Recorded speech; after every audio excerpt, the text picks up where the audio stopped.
Hello everyone, स्वागत है आप सभी का कैटलिस्ट क्लासेस में। दोस्तों स्वागत है आप सभी का डे 3 में। डे 3 में हम लोग sexual reproduction in flowering plant का पीवाईक्यू करने वाले हैं। डे 1 में हमने ह्यूमन हेल्थ एंड डिजीज का किया था और डे 2 में हमने रिप्रोडक्शन इन ऑर्गेनिज्म का करा दिया।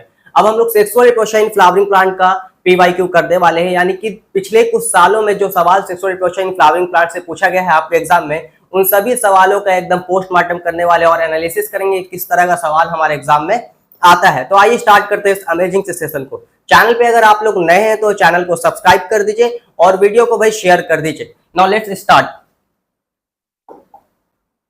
क्वेश्चन नंबर 1 कह रहा है which of the following is not a part of microsporangium. इसमें से कौन माइक्रोस्पोरेंजियम का पार्ट नहीं है। क्वेश्चन नंबर 1 क्या पूछा है हमसे कि इसमें से कौन माइक्रोस्पोरेंजियम का पार्ट नहीं है। तो हमें पहले समझना होगा कि माइक्रोस्पोरेंजियम हमारा होता क्या है। अगर हम माइक्रोस्पोरेंजियम की बात करें तो ये माइक्रोस्पोरेंजियम हमारा होता क्या है। फर्स्ट ऑफ ऑल हमको ये समझना होगा कि हम माइक्रोस्पोरेंजियम कहते किसे। तो हमारे पास कुछ इस तरीके का स्ट्रक्चर होता है, कुछ इस तरीके का हमारे पास क्या होता है भाई, स्ट्रक्चर होता है। कुछ इस तरीके का हमारे पास स्ट्रक्चर होता है भाई।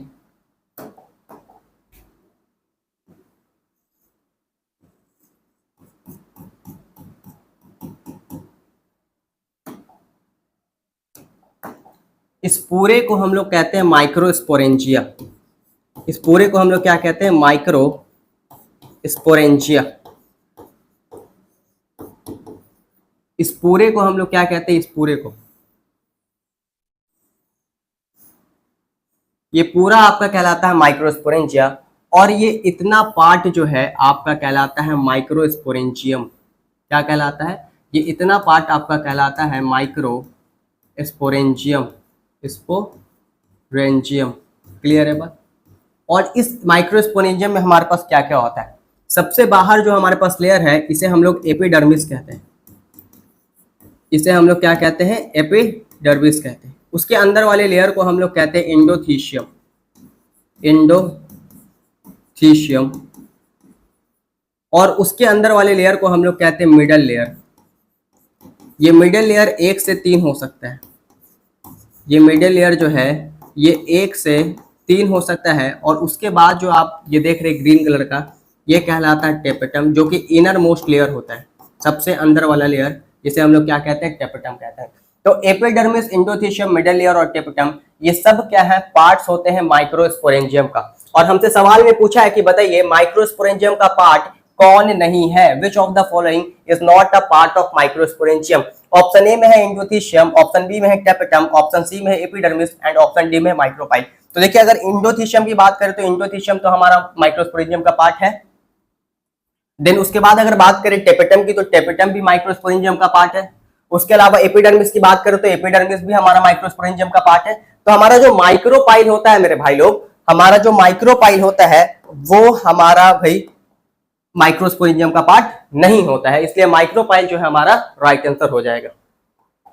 नाउ क्वेश्चन नंबर 2 कह रहा है which of the following cell divide to form 2 male gametes in angiospermic plant. Angiospermic plants में कौन से सेल्स जो है डिवाइड करके 2 मेल गैमेट्स बनाते हैं। विच of the following sales divide to form 2 male gamete. कौन से सेल डिवाइड करेंगे और 2 मेल गैमेट बनाएगा एंजियोस्पर्मिक प्लांट में। वेजिटेटिव सेल या जेनरेटिव सेल या माइक्रोस्पोर मदर सेल या फिर माइक्रोस्पोर। हमारे पास कुछ इस तरीके का स्ट्रक्चर होता है। यहां पे हमारे पास एक बड़ा सा वेजिटेटिव सेल होता है और एक छोटा सा हमारे पास जेनरेटिव सेल होता है। इस सेल को हम लोग कहते हैं वेजिटेटिव सेल और इस सेल को हम लोग कहते हैं जेनरेटिव सेल। ये जेनरेटिव सेल क्या करता है, माइटोसिस डिवीजन करता है। माइटोसिस डिवीजन करता है और ये बनाता है 2 मेल गैमेट। 2 male gamete. ये क्या बनाता है, 2 मेल गैमेट्स बनाता है। तो हमारा राइट आंसर क्या हो जाएगा, जेनरेटिव सेल, यानी कि option number B. Now question number 3 कह रहा है which of the following is not associated with egg apparatus। कह रहे हैं इसमें से कौन एग apparatus का पार्ट्स नहीं है। अब हमको ये समझना होगा कि एग apparatus क्या होता है मेरे भाई। एग apparatus जो है ये क्या होता है ना। तो अगर एग apparatus की बात करें तो क्या होगा, हमने पढ़ा है कि एम्ब्रियो सैक का स्ट्रक्चर होता है। एम्ब्रियो सैक के स्ट्रक्चर की बात करें तो ऊपर में हमारे पास 3 एंटीपोडल सेल्स होते हैं। साथ में हमारे पास बीच में सेकेंडरी न्यूक्लियस या पोलर न्यूक्लियाई से कहते हैं। यहाँ पे हमारे पास सिनर्जिड होता है, उसके अलावा एग होता है, उसके अलावा फिर एक सिनर्जिड होता है, और यहाँ पे हमारे पास सेलुलर थिकनिंग होता है जिसे फिलीफॉर्म एपरेटस कहते हैं। क्लियर है बात? तो हमारे पास synergid plus egg plus filiform apparatus, ये सब मिलाकर कहलाता है एग एपरेटस। Egg apparatus. अब हमको देख के बताओ एग एपरेटस, अब हमको देख के बताओ कि कौन एग एपरेटस का पार्ट नहीं है। Which of the following is not associated with egg apparatus? Synergid तो है भाई, एग भी है, एंटीपोडल सेल और फिलीफॉर्म एपरेटस, तो फिलीफॉर्म एपरेटस भी है। तो हमारा राइट आंसर क्या हो जाएगा? Antipodal cell. एंटीपोडल सेल जो होता है वो एग एपरेटस का पार्ट नहीं होता है, बल्कि वो एम्ब्रियो सैक में प्रेजेंट होता है। वो एम्ब्रियो सैक में तो होता है। इस स्ट्रक्चर को हम लोग क्या कहते हैं? इस स्ट्रक्चर को हम लोग कहते हैं एम्ब्रियो सैक। Embryo sac. और इसी एम्ब्रियो सैक को और क्या कहा जाता है? Female gametophyte. Female gametophyte. Female gametophyte भी इसी को कहा जाता है। तो ये एम्ब्रियो सैक में एंटीपोडल सेल्स पाए जाते हैं। ये तीन ऊपर में दिख रहा है, यही एंटीपोडल सेल्स होते हैं। क्लियर है बात? लेकिन सिनर्जिड, एग और फिलीफॉर्म एपरेटस, ये तीन मिलकर क्या बनाता है? एग एपरेटस बनाता है, यानी कि ये एग एपरेटस कहलाता है। क्लियर है यहां तक? तो हमारा इसका राइट आंसर हो जाएगा ऑप्शन नंबर सी, यानी कि एंटीपोडल सेल।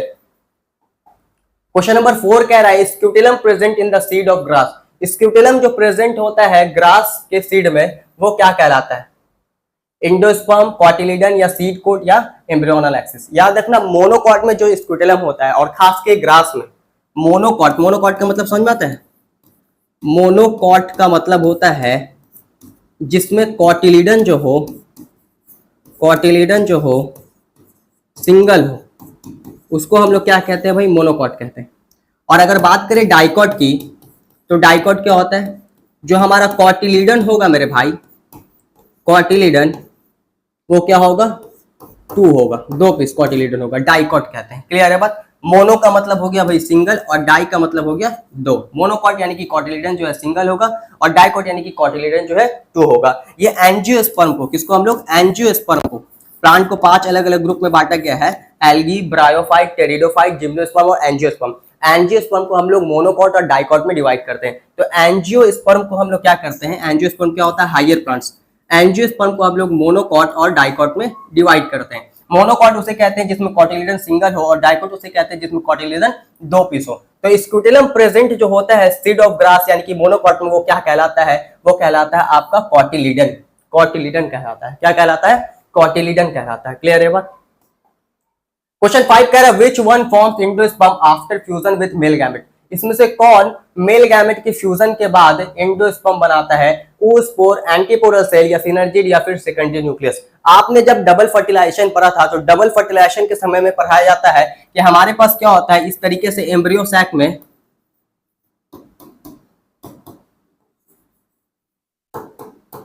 यहाँ पे हमारे पास क्या होता है? पोलर न्यूक्लियस, जिसे हम लोग सेकेंडरी न्यूक्लियस भी कहते हैं। ये आगे जाकर सेकेंडरी न्यूक्लियस बना लेता है, सेकेंडरी न्यूक्लियस, है ना।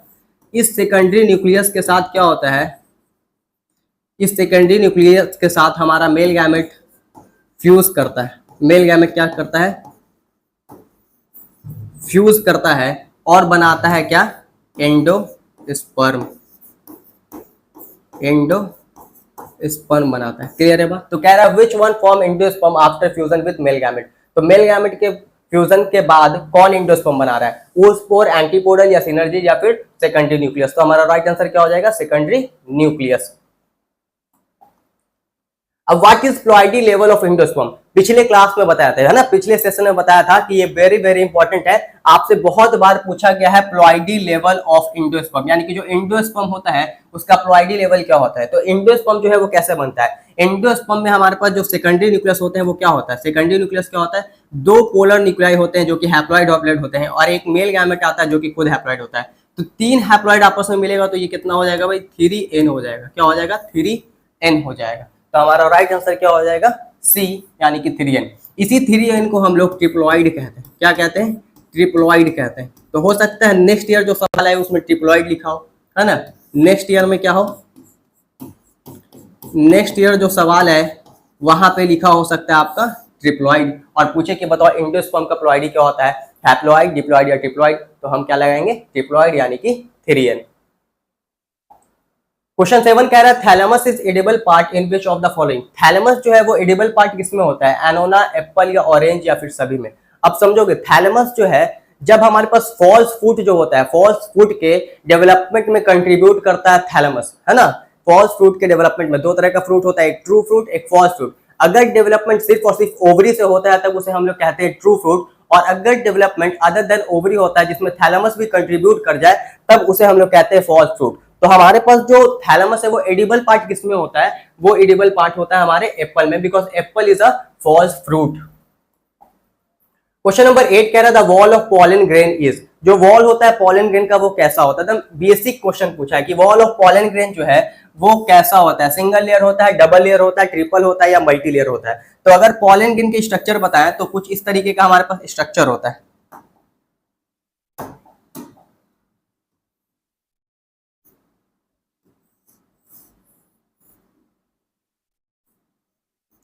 इस बाहर वाले लेयर को हम लोग एक्साइन कहते हैं।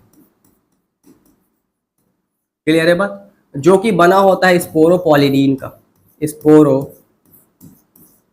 का। क्लियर है ना? किसका बना होता है? स्पोरोपॉलिनीन का बना होता है। उसके अलावा बात करें अंदर वाले लेयर का, तो इस अंदर वाले लेयर को हम लोग क्या कहते हैं? इंटाइन। जो कि किसका बना होता है? सेलुलोज एंड पेक्टिन, है ना, पेक्टिन का बना होता है, पेक्टिन का बना होता है। ठीक है, तो हमारे पास टोटल कितना लेयर दिख रहा है? एक्साइन जो स्पोरोपॉइन का बना हुआ है और इंटाइन जो कि पेक्टिन का बना हुआ है। क्लियर? एक बार रीचेक देख कर लेना पेक्टिन है या पेक्टोज है। ठीक है, रीचेक कर लेना किसका है। लेकिन हमको सवाल में क्या पूछा कि पॉलन ग्रेन का लेयर कितना होता है, single layer, double layer, triple या फिर मल्टी लेयर। तो तुमको कितना लेयर दिख रहा है? बताओ भाई, तुमको कितना लेयर दिख रहा है? भैया हमको दो लेयर दिख रहा है, एक हमको दिख रहा है एक्साइन और दूसरा हमको दिख रहा है इंटाइन। तो हमारा राइट आंसर क्या हो जाएगा? Double layer. क्लियर है बात? डबल लेयर होता है हमारा पॉलन ग्रेन। अच्छा, यहाँ पे आपने गैप क्यों छोड़ा? इस जगह को हम लोग कहते हैं जर्म पोर। क्या कहा जाता है इस जगह को? जर्म पोर कहा जाता है। जर्म पोर क्या होता है? वेयर स्पोरोपॉलिनीन स्पोरोपॉलिनीन या कह लो एक्साइन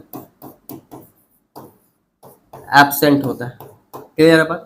जहां पे स्पोरोपॉलिनीन या एक्साइन लेयर जो है एब्सेंट होता है उस जगह को हम लोग जर्म पोर कहते हैं। एक्साइन लेयर जो है हमारा स्पोरोपॉलिन का बना होता है, इंटाइन का चेक कर लेना। एक्साइन और इंटाइन दो लेयर होते हैं पॉलिन ग्रेन का, दैट्स व्हाई ये डबल लेयर होता है। क्लियर है बात? क्वेश्चन नंबर 9 कह रहा है gynoecium is made up of. Gynoecium किसके मिलने से बनता है? अब देखो समझोगे हमारे पास स्ट्रक्चर क्या होता है। इसे हम लोग कहते हैं भाई स्टिग्मा। स्टिग्मा इसे कहते हैं स्टाइल और इसे कहते हैं ओवरी। क्लियर है बात? ये स्टिग्मा, स्टाइल, ओवरी तीनों मिलकर क्या बनाता है? ये बनाता है पिस्टिल या कार्पेल। और इसके ग्रुप को, इसके किसको भाई? इसके ग्रुप को हम लोग कहते हैं गाइनोशियम। क्या कहते हैं? गाइनोशियम कहते हैं। तो gynoecium is made up of, बताइए भाई क्या हो जाएगा right answer? Stigma, style, ovary यानी कि ऑल ऑफ दीज। ये तीनों के मिलने से क्या बनता है? गाइनोशियम बनता है। क्लियर है? क्वेश्चन नंबर 10 कह रहा है anemophily type of pollination is not found in. Anemophily type of pollination कहाँ नहीं देखने को मिलता है? ग्रास में, मेज में, वीट में या फिर साल्विया में। एनिमोफिली टाइप ऑफ पॉलिनेशन कहने का मतलब क्या है? एनिमोफिली टाइप ऑफ पॉलिनेशन कहने का मतलब है कि pollination by wind, pollination by wind. जब विंड के द्वारा पॉलिनेशन होता है तब इसे हम लोग क्या कहते हैं? एनिमोफिलिक पॉलिनेशन कहते हैं। और ये विंड का मतलब क्या होता है भाई? विंड का मतलब होता है एयर, यानी कि हवा के माध्यम से। किसमें नहीं देखने को मिलता है, is not found in grass, मेज, वीट या साल्विया। तो हमारा राइट आंसर हो जाएगा साल्विया, यानी कि साल्विया में एनिमोफिली टाइप ऑफ पॉलिनेशन जो है नहीं देखने को मिलता है। क्लियर है बात, साल्विया में एनिमोफिली टाइप ऑफ पॉलिनेशन नहीं देखने को मिलता है। क्वेश्चन 11 कह रहा है seed with endosperm is known as, seed endosperm के साथ क्या कहलाता है, एपोकार्पिक सीड, पॉलीएम्ब्रियोनिक या एंडोकार्पिक सीड या फिर एंडोस्पर्मिक सीड। तो इसे हम लोग कहते हैं एंडोस्पर्मिक सीड। क्या कहते हैं, एंडोस्पर्मिक सीड कहते हैं। Seed with endosperm is known as endospermic seed. Question 12 कह रहा है which of the following group have haploid plant body, इसमें से कौन भाई आपका हैप्लॉइड प्लांट बॉडी है, एंजियोस्पर्म, जिम्नोस्पर्म, टेरिडोफाइट या फिर ब्रायोफाइट। तो हमने आपको लास्ट क्लास में पढ़ाया था कि एल्गी एंड ब्रायोफाइट